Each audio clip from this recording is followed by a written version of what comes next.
اور چونکہ یہ ایسڈ پیدا کرتی ہے اسٹمک وغیرہ میں زیادہ نیٹرم فاس، اس لیے ہیپر سیلف کی طرح کھٹاس کا احساس یہ باشعوری طور پر بھی یہ ہوتا ہے.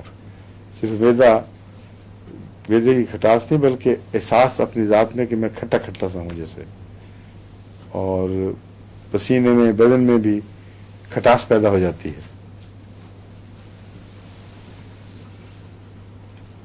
اور یہ لکھتا ہے کہ باڈی اسمیل سار، یعنی واقعتاً دوسروں کو بھی، میں تو سمجھا کرتا تھا کہ صرف اپنا احساس ہے، لیکن نوٹس میں یہ لکھا ہوا ہے کہ واقعتاً دوسروں کو بھی کھٹی بو آتی ہے ایسے مریض سے. بچوں سے تو کئی دفعہ آتی ہے کھٹی کھٹی بو، اس میں نیٹرم فاسٹ ٹرائی کرنی چاہیے.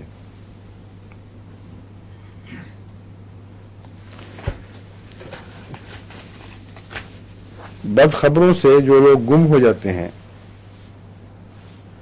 ایسا کیس ابھی ایک فیملی آئی تھی، اس میں بتا رہے تھے ان کو میں کوئی دوا دی تھی، مجھے یاد نہیں کہ کیا دی تھی، مگر نیٹرم غالباً اوپیم وغیرہ یہ چیزیں دی ہوں گی. نیٹرم فاسٹ بھی ٹپیکل اس مرض کا علاج ہے کہ کسی بد خبر سے اچانک انسان گمسم ہو جائے، نیٹرم فاسٹ دیں تو اس سے آئندہ جو خطرے ہیں وہ ٹل جاتے ہیں. ورنہ ایسے مریض بعض دفعہ پاگل ہو جاتے ہیں، ہسٹیریکل ہو جاتے ہیں.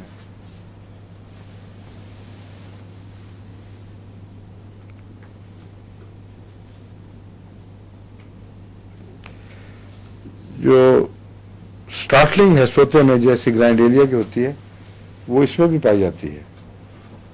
وہ اسٹارٹلنگ اور چیز ہے، نیند آئی ایک دم جھٹکے سے آنکھ کھلی، یا سوتے میں جھٹکے سے آنکھ کھل گئی، وہ الگ چیز ہے. لیکن جو میں نے بات بتائی تھی وہ اپنے طور پر اس میں ہے کہ جاگے جاگے لیٹے لیٹے اچانک جسم پہ زلزلہ سا آتا ہے، بار بار جھٹکے لگتے ہیں.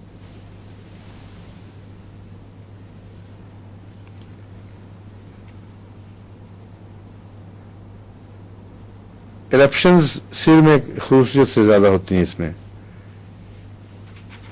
اور ڈسکرائب اس طرح کی بہت ہی خوبصورت چیز ہے. On the head of golden yellow. Golden yellow خوبصورت سی چیز ہے. ویسے جس میں بھی زردی پائی جاتی ہے وہ گولڈن ہی ہوتی ہے.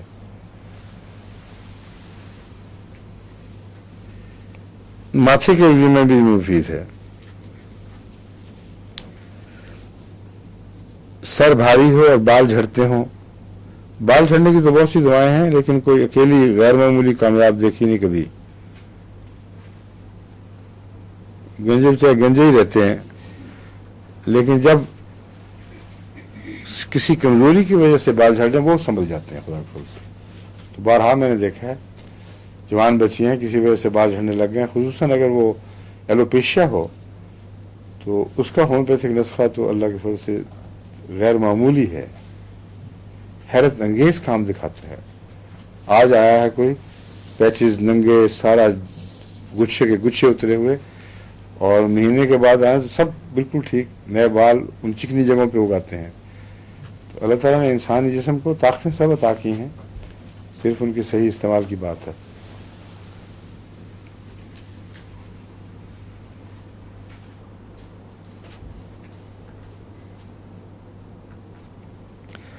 اب سر درد کی پہچان بڑا مشکل کام ہے. تقریباً ایک جیسی علامتیں ہر جگہ ملتی ہیں سوائے سائیڈڈنیس کے، ان میں پہچانا جاتا ہے. بعض اور گرمی سردی کے فرق ہیں. اب اس میں جو علامتیں ہیں یہ آپ کس طرح پتہ کریں گے جب مریض کو آئے گا تو؟ The pains are bursting, cutting in temples and vomiting and pressing in forehead and outward over eyes, pressing in occiput and side and occiput, pressing in temples, pressing in vertex as if it would open. پہچان لیں گے مریض کو؟ کوئی آتا ہے کہ میرے سر درد ہو گئی ہے، یہ باتیں معلوم کرتے کرتے آپ کو سر درد ہو جائے گی.